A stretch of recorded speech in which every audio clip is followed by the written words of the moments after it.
Hi friends, எல்லோரும் எப்படி இருக்கீங்க? இன்றைக்கி ஒரு சூப்பரான டிஷ் தாங்க. அதுவும் விநாயகர் சதுர்த்தி ஸ்பெஷல் பால் கொழுக்கட்டை தான் பண்ண போகிறோம். இந்த டம்ளரில் 1 டம்ளர் பச்சரிசி எடுத்திருக்கேன். உங்களுக்கு எவ்வளோ வேணுமோ நீங்கள் எடுத்துக்கோங்க. நான் இந்த 1 டம்ளரை வச்சு தாங்க செஞ்சு காட்ட போகிறேன்.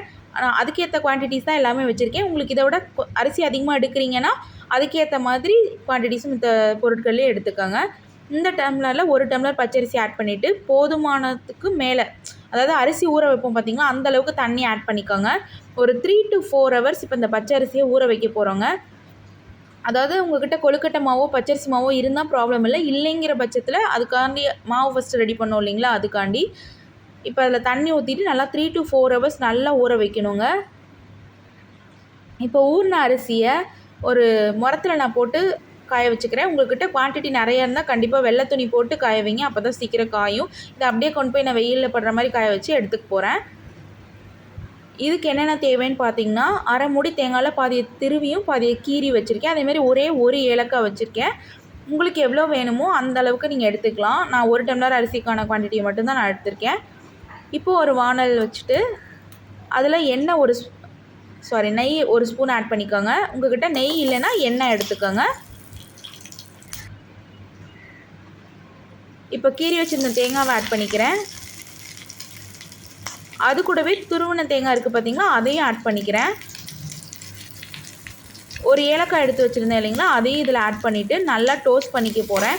இது எதுக்காக அப்படின்னா, இப்போ அந்த பால் கொழுக்கட்டை சாப்பிடும் போது அந்த நெய்யோடு சேர்த்து அந்த தேங்காய் சாப்பிடும் போது சூப்பர் டேஸ்ட்டாக இருக்குங்க. அதுக்காண்டி உங்கள்கிட்ட நெய் இல்லை அப்படின்னா எண்ணெயிலையும் கூட டோஸ்ட் பண்ணி எடுத்துக்கோங்க. கோல்டன் ப்ரௌனுக்கு வரணும்லாம் கிடையாது, லைட்டாக டோஸ்ட் ஆனால் போதும்.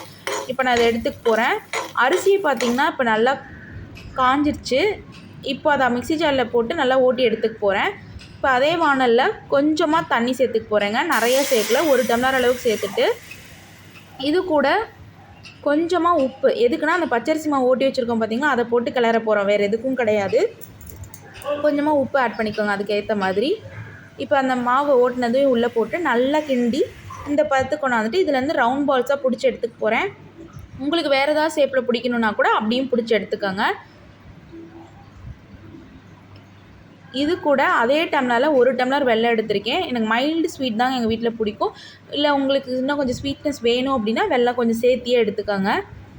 இப்போது அதே வானலில் ஒரு 1.5 டம்ளர் 2 டம்ளர் அளவுக்கு தண்ணி ஆட் பண்ணிவிட்டு எடுத்து வச்சுருந்த வெல்லத்தையும் போட்டுக்கிறோங்க. எதுக்குன்னா அந்த வெல்லம் கரைஞ்சி கொஞ்சமாக பாவு மாதிரி வரணும் கிடையாது, வெல்லம் கரைஞ்சால் போதும்.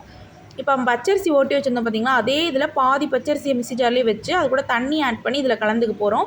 எதுக்கு அப்படின்னா ஒரு பதம் கிடைக்குங்க. இல்லைனா தண்ணியாக மட்டும்தான் இருக்கும் பால் கொழுக்கட்டை, இப்படின்னா கெட்டியாகிடும். இது கூட ஒரே ஒரு பிஞ்ச் அளவுக்கு சால்ட் ஆட் பண்ணிக்கலாம் டேஸ்ட்டுக்காக.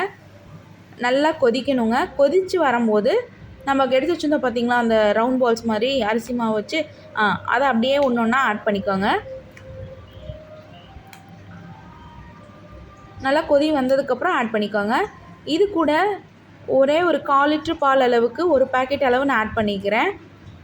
உங்களுக்கு எவ்வளோ எடுக்கிறீங்களோ அந்தளவுக்கு பால் ஆட் பண்ணிக்கோங்க.